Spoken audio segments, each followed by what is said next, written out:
बिहार में विधानसभा चुनाव की सरगर्मियां तेज हो गई हैं। एक तरफ जहां एनडीए और महागठबंधन पार्टी उम्मीदवारों की लिस्ट जारी कर रहे हैं, तो दूसरी ओर गठबंधन में नाराजगी की बातें भी सामने आ रही हैं। सीएम नीतीश कुमार सीट बंटवारे को लेकर एनडीए से खास नाराज दिख रहे हैं। इसको लेकर कई खबरें आ रही हैं। इस बीच बीजेपी और जेडीयू कैंडिडेट्स की लिस्ट भी जारी हो रही है। बिहार की राजनीति में जारी इसी हलचल के बीच रणनीतिकार से नेता बने प्रशांत किशोर ने एक बड़ा ऐलान कर दिया है। पीके ने बड़ा ऐलान करते हुए कहा है कि वो इस बार विधानसभा चुनाव में उम्मीदवार के तौर पर नहीं लड़ेंगे।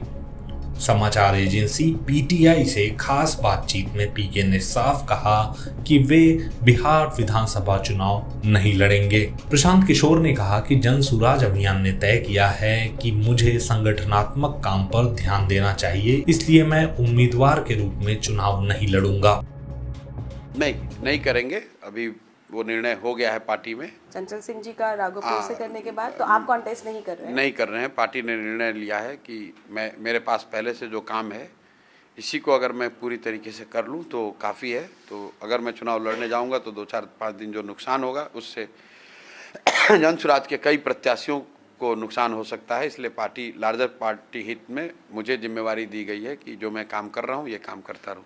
एंड आप कॉन्टेस्ट नहीं करेंगे, बट पार्टी को एक सपोर्ट बिल्कुल, जो कर रहे हैं अभी जो काम कर रहे हैं वो करते रहेंगे। इस दौरान प्रशांत किशोर ने बिहार चुनाव को लेकर कई तरह के दावे भी किए और अपनी पार्टी का लक्ष्य भी निर्धारित किया। उन्होंने दावा किया कि अगर बिहार में जनसुराज को 150 से कम सीटें मिलती हैं तो इसे हार माना जाएगा। उन्होंने कहा कि हम बदलाव की राजनीति कर रहे हैं। आधा अधूरा जनादेश इस मकसद को कमजोर करेगा। We are well prepared in the sense that last 3 years we have put in the work that was needed, and now the ball is in the court of the people. They have to decide कि उनको शराब mafia, बालू mafia, चोर, बदमाश, भ्रष्ट नेताओं का राज चाहिए या अच्छे पढ़े लिखे डॉक्टर, इंजीनियर, नामचीन वकील, समाजसेवी, राजनेता उनका राज चाहिए। तय उन्हें करना है। By and large, what we had to say, we have already said. We have tried every means to reach, convince people whatever way we could have. अब लोगों के सामने अगले 15 से 20 दिनों के सामने विकल्प है। उनके पास उन नेताओं को वोट देने का विकल्प है जिनसे वो त्रस्त हैं, या फिर एक नई व्यवस्था बनाने का रास्ता है। अभी तक बिहार में पिछले 30-35 साल में लोग ये कहते रहे हैं कि यहाँ पर हमारे पास विकल्प नहीं था। लालू जी के डर से लोग भाजपा नीतीश को वोट देते हैं, भाजपा के डर से मुसलमान यहाँ के लालू जी को वोट देते हैं। तो अब वो एक्सक्यूज़ नहीं है। अब आपके पास विकल्प है, हर 243 सीट पर विकल्प है। अब अगर आप गलती करेंगे और गलत लोगों का चुनाव करेंगे तो फिर तैयार रहिए। आपके बच्चों के साथ जो आज हो रहा है वो आगे भी होता रहेगा। फिर आपको ये कहने का अधिकार नहीं होगा कि इस सरकार में लोग बड़ा भ्रष्ट है, अफसरशाही है, बदमाशी है, क्योंकि अभी तो आपके पास रास्ता है, विकल्प है, आप चुन लीजिए। कितनी सीट आएगी इसको मैंने पिछले कई महीनों में आंसर किया है। जो हम लोग देख रहे हैं बिहार में बदलाव तय है। 60% से ज़्यादा लोग बदलाव चाहते हैं, वो चाहे किसी पार्टी के हों, किसी दल के हों, किसी जाति, किसी धर्म के हों। बदलाव सब आदमी चाहता है, क्योंकि बिहार 1990 से लेकर अभी तक, 1990 में भी देश का सबसे गरीब और पिछड़ा राज्य बिहार था। 2005 में जब नीतीश बाबू मुख्यमंत्री बने तब भी देश का सबसे गरीब और पिछड़ा राज्य बिहार था, और आज 2025 में भी देश का सबसे गरीब और पिछड़ा राज्य बिहार ही है। तो अगर लोगों की स्थिति सुधरी नहीं है तो लोग बदलाव तो चाहते ही हैं। अब उनके पास 2 विकल्प है, या तो वो 15 साल 20 साल पुरानी जो लालू जी की जंगल राज वाली व्यवस्था थी उसको वापस लाएं और इस होप के साथ लाएं कि इस बार वो लोग बदल जाएंगे, इस बार बेहतर काम करेंगे, या वो एक नई व्यवस्था जो बनी है जनसुराज उसके साथ जाएं। तय उनको करना है। बदलाव तो निश्चित है। एनडीए का जाना तय है, नीतीश कुमार का जाना तय है। आप देख लीजिए उनकी स्थिति क्या, टिकट तक नहीं बांट पा रहे हैं। भाई 2 दिन बचे हैं फेज 1 के चुनाव के नामांकन के तिथि खत्म होने का।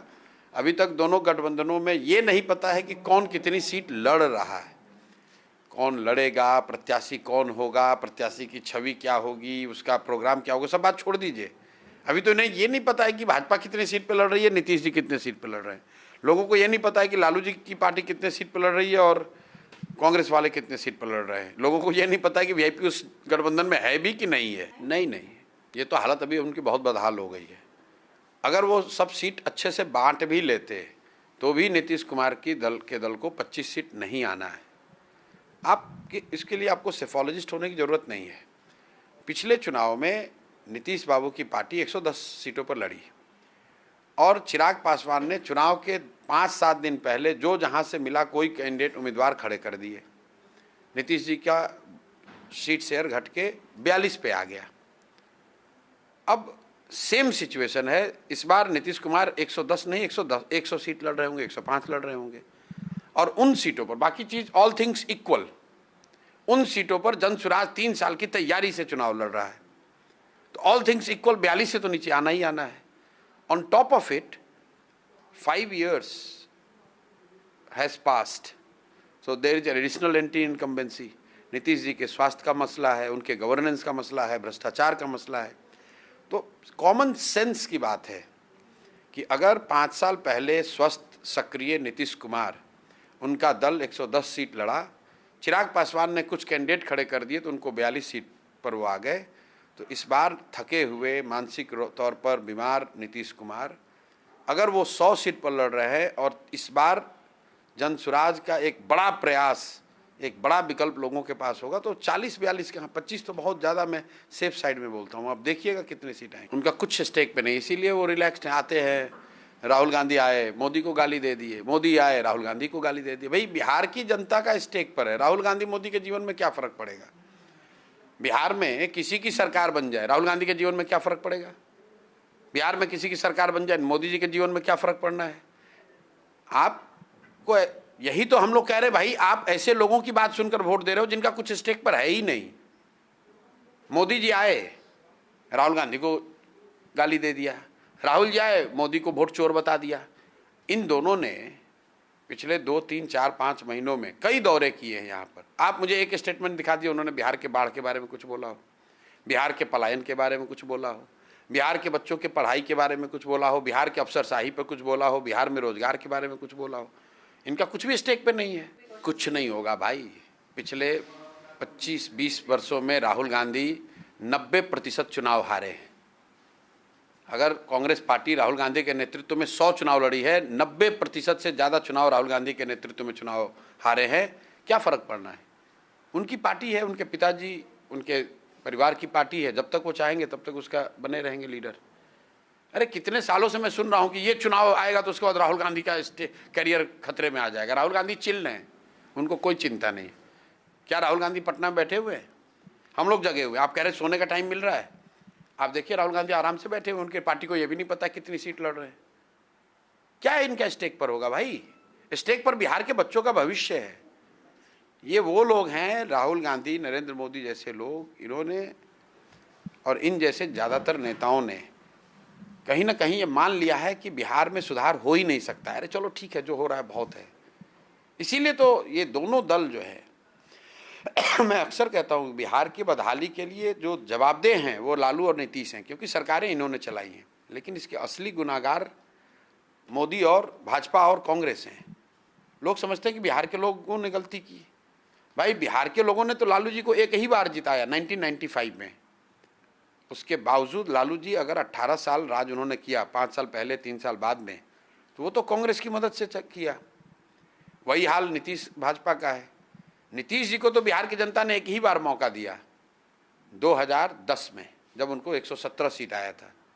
उसके बाद जितने समय वो मुख्यमंत्री रहे वो तो मोदी जी और भाजपा की मदद से ही रहे हैं। और ये कांग्रेस भाजपा इनकी मदद क्यों करते हैं?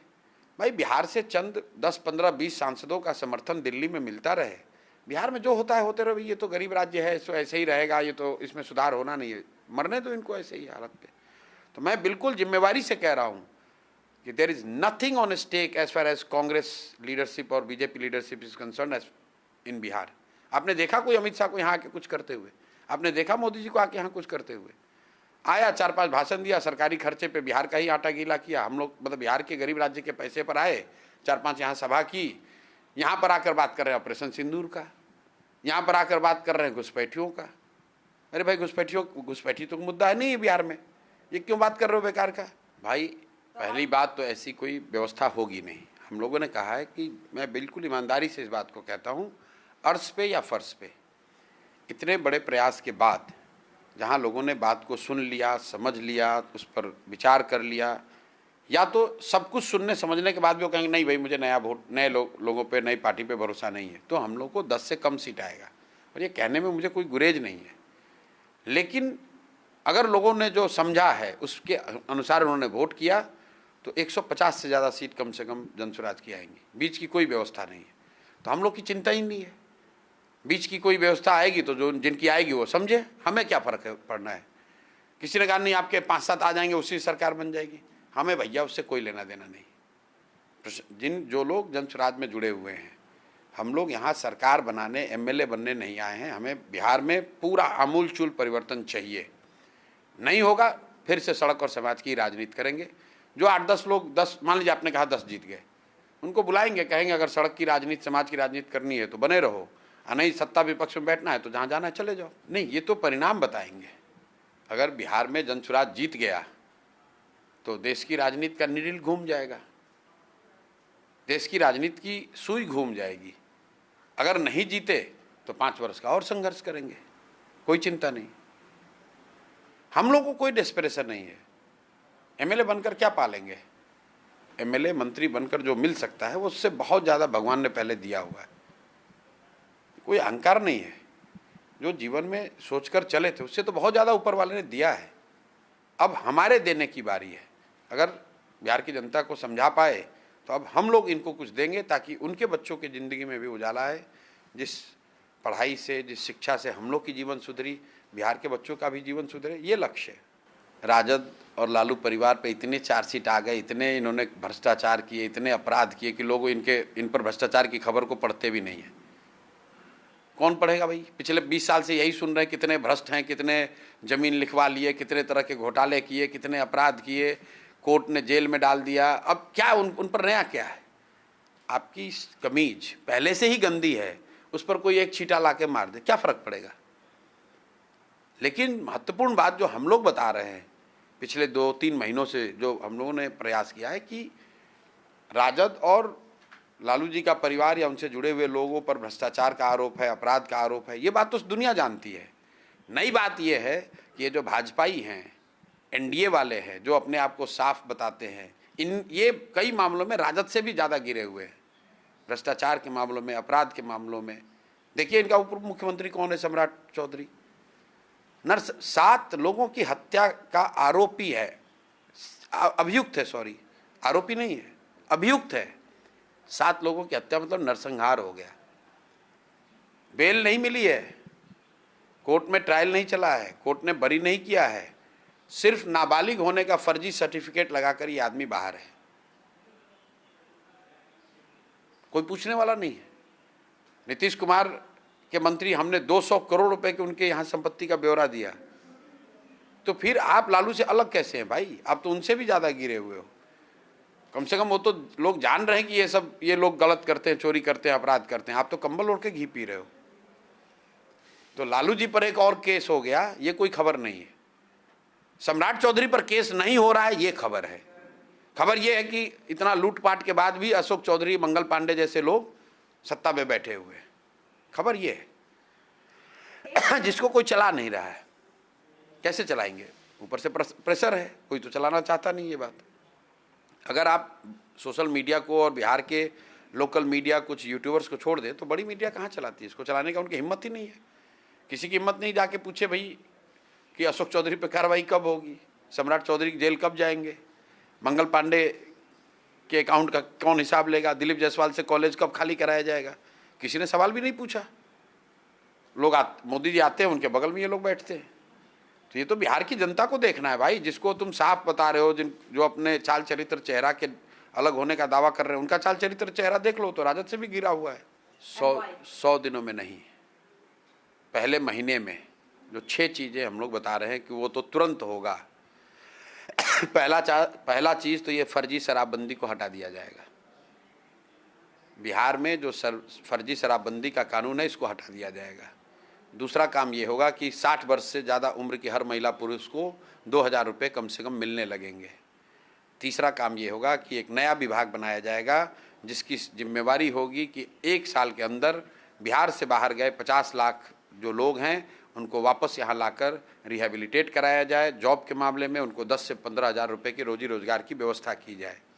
चौथा काम ये होगा कि यहाँ पर जो लोग रोजी रोज़गार करना चाहते हैं उनको 4% ब्याज पर लोन की सुविधा उपलब्ध करा दी जाएगी। पांचवा काम ये होगा कि खेती को सीधे मनरेगा से जोड़ दिया जाएगा ताकि जो लोग भी नकदी की फसलों की खेती करना चाहते हैं उनको मनरेगा के तहत मजदूर मुफ्त में मुहैया कराए जाएंगे। छठवां काम ये होगा कि जो लोग जिनके गांव में पंचायत में स्कूल सरकारी स्कूल की व्यवस्था खराब है उनको ये अवसर दे दिया जाएगा कि आप अपने इलाके में जब तक आपका सरकारी स्कूल नहीं सुधरता है आप अपने इलाके में प्राइवेट स्कूल में अपने बच्चे को पढ़ाइए, उसका फीस सरकार की ओर से दिया जाएगा। और एक इन सारे कामों के साथ पॉजिटिव काम के साथ एक नेगेटिव डिस्ट्रक्टिव काम होगा कि एक नया कानून बनाया जाएगा जिसमें 100 सबसे भ्रष्टतम नेता और अफसरों को चुनकर उनके खिलाफ प्रोसिक्यूशन का प्रावधान किया जाएगा, ट्रायल कोर्ट बनाए जाएंगे ताकि साल भर के अंदर अंदर 100 सबसे भ्रष्ट नेता और अफसरों को न सिर्फ उन पर चार्जशीट फाइल किया जाए, उनको प्रोसिक्यूट किया जाए, बल्कि उनके द्वारा अर्जित की हुई संपत्ति, बिहार से लूटे हुए संपत्ति को वापस उनसे लेकर बिहार के खजाने में जमा कराया जाए। ये वार्निंग है उन सारे भ्रष्ट नेताओं के लिए, अफसरों के लिए जो अभी से पूजा कर रहे हैं कि भैया कुछ भी हो जाए जनसुराज ना आ जाए। उनको मालूम है जनसुराज आया तो उनकी दुर्दशा का दिन, उनके दुर्दिन शुरू हुए। बिहार की जो दुर्दशा हुई है, बिहार के परिवार, बिहार में रहने वाले लोगों की जो दुर्दशा हुई है, उनका दिन सुधरने वाला है और बिहार के लूटने वालों का दिन बिगड़ने वाला है। नहीं करेंगे, अभी वो निर्णय हो गया है पार्टी में। हाँ, नहीं कर रहे हैं। पार्टी ने निर्णय लिया है कि मेरे पास पहले से जो काम है इसी को अगर मैं पूरी तरीके से कर लूँ तो काफ़ी है। तो अगर मैं चुनाव लड़ने जाऊँगा तो 2-4-5 दिन जो नुकसान होगा उससे जनसुराज के कई प्रत्याशियों को नुकसान हो सकता है। इसलिए पार्टी लार्जर पार्टी हित में मुझे जिम्मेवारी दी गई है कि जो मैं काम कर रहा हूँ ये काम करता रहूँ। बिहार में नई व्यवस्था बनने जा रही है और भगवान ने चाहा तो इस कालखंड की सबसे बड़ी राजनीतिक घटना के लोग यहाँ पर गवाह बनेंगे। 14 तारीख को एक नया इतिहास रचा जाएगा और बिहार से जो ये कहानी शुरू होगी, ये यहाँ से शुरू हो रही है, यहाँ से रुकेगी नहीं। आगे के रास्ते आपको यहाँ से खुलते हुए नजर आएंगे। एक ही सपना है कि अपने जीवन काल में अगले 10 सालों में बिहार को देश के 10 अग्रणी राज्यों में शामिल देखना चाहते हैं और अपने जीवन काल में वो दिन भी देखना चाहते हैं जब लोग पढ़ाई के लिए, रोजगार के लिए, स्वास्थ्य सेवाओं के लिए पूरे देश से बिहार में आए। तब मैं मानूंगा कि बिहार में विकास हो गया। 50 भी नहीं चाहिए, 110 भी नहीं चाहिए, 120 भी नहीं चाहिए, 130 भी नहीं चाहिए। आपने बोला आपको 130 वो भी हार है, वो भी हार है। मैंने बताया आपको, अगर 150 से कम सीटें आए तो हार है, मेरी हार है।